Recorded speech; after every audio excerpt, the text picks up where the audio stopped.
నరసరావుపేట మండలంలోని కాకాని గ్రామంలో నరసరావుపేట జేఎన్టీయు కాకినాడ యూనివర్సిటీలో అకాడమీ బ్లాక్ 2 మరియు తరగతి గదులు సీసీ రోడ్లను ప్రారంభోత్సవ కార్యక్రమంలో గౌరవ మంత్రివర్యులు బొత్స సత్యనారాయణ గారు, కారుమూరి నాగేశ్వరరావు గారు, నరసరావుపేట గౌరవ శాసనసభ్యులు డాక్టర్ గోపిరెడ్డి శ్రీనివాసరెడ్డి గారు, జిల్లా ట్రైనింగ్ కలెక్టర్ కల్పశ్రీ గారు మరియు పలువురు ప్రజాప్రతినిధులు, యూనివర్సిటీ వీసీ గారు కలిసి ప్రారంభించారు.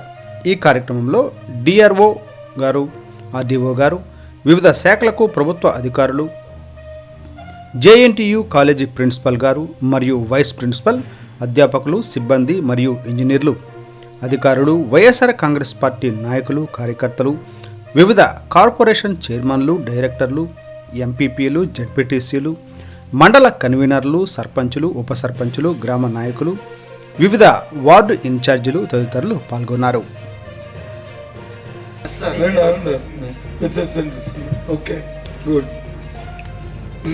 మాకు మేము చదువుకోవాలంటే మాకు ఇంటర్నెట్ ఫెసిలిటీ కరెక్ట్ గా ఉండాలి సార్. ఇక్కడ వస్తే మాకు సిగ్నల్ కరెక్ట్ గా లేదు సార్. ఏదైనా టవర్ కానీ ఏదైనా ఫెసిలిటీ చేస్తే అందరికీ మంచిగా ఉపయోగపడదు సార్. ఎందుకంటే communication is more important sir. Okay, facilities ఏర్పాటు చేయాలనుకో. ఓకే, అంటే ఇది ఈ క్యాంపస్ అమ్మా నాకు అంత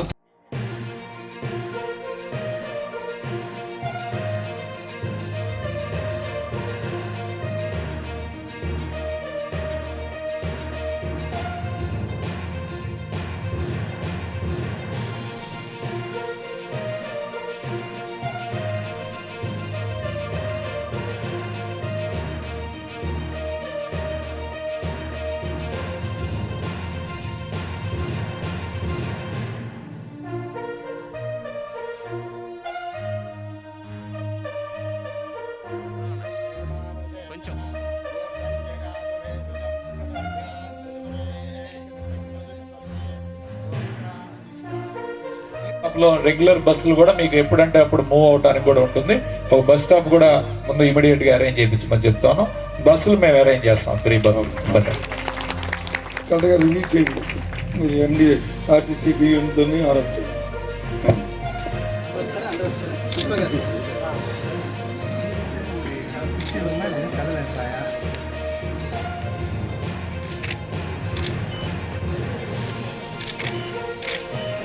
okay sir. Okay sir.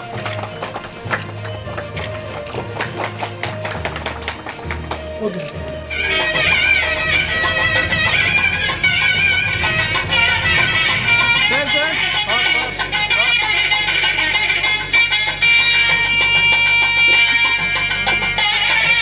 Okay sir.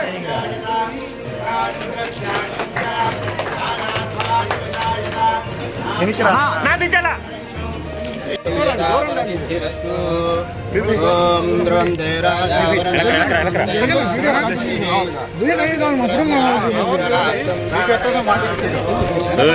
కొన్ని ఎక్విప్మెంట్ వర్చువల్ గా కొన్ని అంటే టైమింగ్ సార్. ఇది ఇక్కడ రీసెర్చ్ ఎస్టాబ్లిష్ అయ్యే వరకు టైమింగ్ ఏంటంటే కొన్ని వర్చువల్ గా కొన్ని ఫిజికల్ గా కూడా అది చేయడానికి అదొక ఇమీడియట్ గా చేస్తాం. అలాగే ఇంటర్నెట్ సంబంధించింది ఇమీడియట్ గా నా నోటీస్ రాలేదు, ఇమీడియట్ గా ప్రిన్సిపల్ గారు 2 days లోనే ఇది సాల్వ్ చేస్తారు. ఓకే, పెద్దలు నా సహచర మంత్రి నాగేశ్వరరావు గారు, స్థానిక శాసనసభ్యులు డాక్టర్ గోపిరెడ్డి డాక్టర్ గారు, అలాగే మా వీసీ గారు, అసిస్టెంట్ కలెక్టర్ గారు, ప్రిన్సిపల్ గారు, ఇంకా ఉన్న పెద్దలందరూ, మా ఈసీ మెంబర్ గారు, ఇంకా ఉన్న పెద్దలందరూ, ముందున్న పెద్దలు అందరికీ నమస్కారాలు. విద్యార్థులందరికీ నా అభినందనలు. దీని హిస్టరీ తీసుకుంటే ఇది 2013 సంవత్సరంలో ఈ క్యాంపస్ వచ్చి అప్పుడున్న ప్రభుత్వాలు దీన్ని శాంక్షన్ చేయడం జరిగింది. ఆ తదుపరి వచ్చిన ప్రభుత్వాలు వచ్చి అక్కడ ఊరు బయట మన ఊర్లో అక్కడ ప్రైవేట్ బిల్డింగ్ తీసుకొని అందులో దీన్ని వచ్చి మెయింటైన్ చేస్తూ అది కంటిన్యూ చేయడం తదుపరి 2 సంవత్సరాల తర్వాత. మళ్ళీ ఇప్పుడు ఈ ప్రభుత్వం వచ్చిన తర్వాత, జగన్మోహన్ రెడ్డి గారు ముఖ్యమంత్రి అయిన తర్వాత వీసీ గారు వీసీ వచ్చిన తర్వాత అలాగే ఈ క్యాంపస్ అక్కడ నుంచి ఇక్కడ కొన్ని టెంపరీగా అకామిడేషన్ పెట్టి ఈ క్యాంపస్ వచ్చి ఇక్కడికి దాన్ని మార్పు చేయడం జరిగింది, షిఫ్ట్ చేయడం జరిగింది అనే విషయాన్ని ఇప్పుడు నేను అడిగితే వీసీ గారు వాళ్ళందరూ చెప్పారు. చాలా సంతోషం. ఇంకా దీన్ని మొత్తం మనం దీన్ని పూర్తి ఫుల్ ఫ్లెడ్జ్గా చేసుకోవాలి. ఇప్పటికే సుమారు 100 కోట్లతో వచ్చి వర్క్స్ శాంక్షన్ చేశారు. కొన్ని వర్క్స్ అవుతున్నాయి, కొన్ని వచ్చి కంప్లీట్ అయ్యాయి, కొన్ని వచ్చి ఇంకా ఆన్గోయింగ్ ఉన్నాయి. అన్ని ఫుల్ ఫ్లెడ్జ్గా ఇస్తాం. అయితే ఇక్కడున్న డ్యూటీ ఏంటంటే ఈ క్యాంపస్ ఇక్కడికి వచ్చిన తర్వాత వారు చెప్తున్న ఇన్ఫర్మేషన్ ప్రకారం వాస్తవంగా స్టాటస్ తీసుకుంటే ఇక్కడ ఉన్న వాళ్ళు సుమారు 1300 మంది విద్యార్థులు ఇప్పుడు ఇక్కడ చదువుతున్నారు.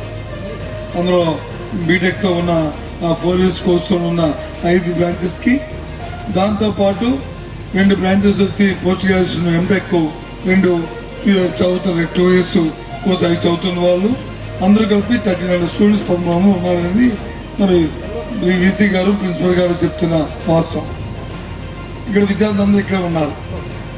గవర్నమెంట్ తాలూకు ఇంటెన్షన్ ఏంటంటే మంచి విద్య ఇవ్వాలి మీకు, మీరు ఒక గ్లోబల్ స్టూడెంట్గా మీరు తయారవ్వాలి, మీకు దేశంలో ఉన్న అన్ని అవకాశాలను కూడా మన రాష్ట్రంలో మీకు కల్పించాలి అనేది ముఖ్యమంత్రి గారి తాలూకు ఆలోచన, తపన.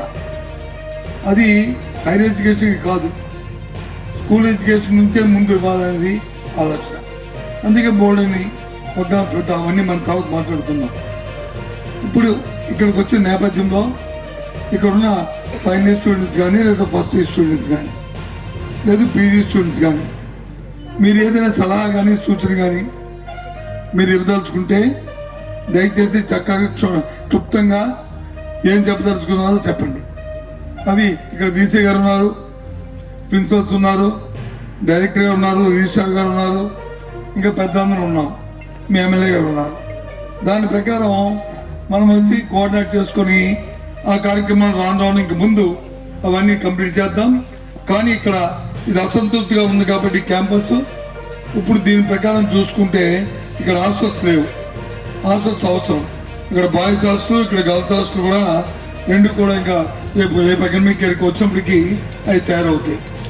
అది కాకుండా ఫ్యాకల్టీ కానీ, లేదు మనకున్న ల్యాబొరేటరీస్లో కానీ, దానికి తగ్గ ఎక్విప్మెంట్ కానీ, లేదు ఇంకేదైనా మీకు ఇంకా పై యూనివర్సిటీలో కానీ, ఇంకా పై రాష్ట్రాల్లో కానీ, దేశంలో కానీ ఇంకా ఏదైనా సరే కొత్త వరబడితో మీకు కావాల్సిన ఒక ఫెసిలిటీ కావాలంటే, ఒక ఆలోచన కావాలంటే, ఆ కోర్సెస్ కావాలన్నా ఏమున్నా నెక్స్ట్ కోచింగ్గా మీ తాలూకు అభిప్రాయం తెలియజేస్తే మేము దాని మీద ఎగ్జామ్ చేసి అది కూడా మంచిదైతే ఆ కార్యక్రమం చేయడానికి ప్రభుత్వం కొత్త ఇష్టం ఉందనేది ఇది ముఖ్యమంత్రి గారి మాటగా, ప్రభుత్వం మాటగా, నా మాటగా మీ అందరికీ మనవి చేస్తున్నాను. దయచేసి ఎవరైనా 1-2-3 రెస్పాండ్ అవ్వండి. వీలైతే మీకు రెస్పాండ్ అవ్వాలని ఉంటే చూడు, మళ్ళీ మంత్రి గారు వచ్చారు, మాట్లాడించారు, మమ్మల్ని కూర్చోబెట్టారు, వాళ్ళ ఉపన్యాసం ఇచ్చారు అనేది కాకుండా ఏదైనా మీకు చెప్పాలనుకుంటే చెప్పండి, బలవంతం మాత్రం లేదు. ఓకే, చెప్పే ముందు నువ్వు ఏ చదువుతున్నావు, నీ పేరేంటి, ఏ బ్రాంచి, అవన్నీ చెప్పు.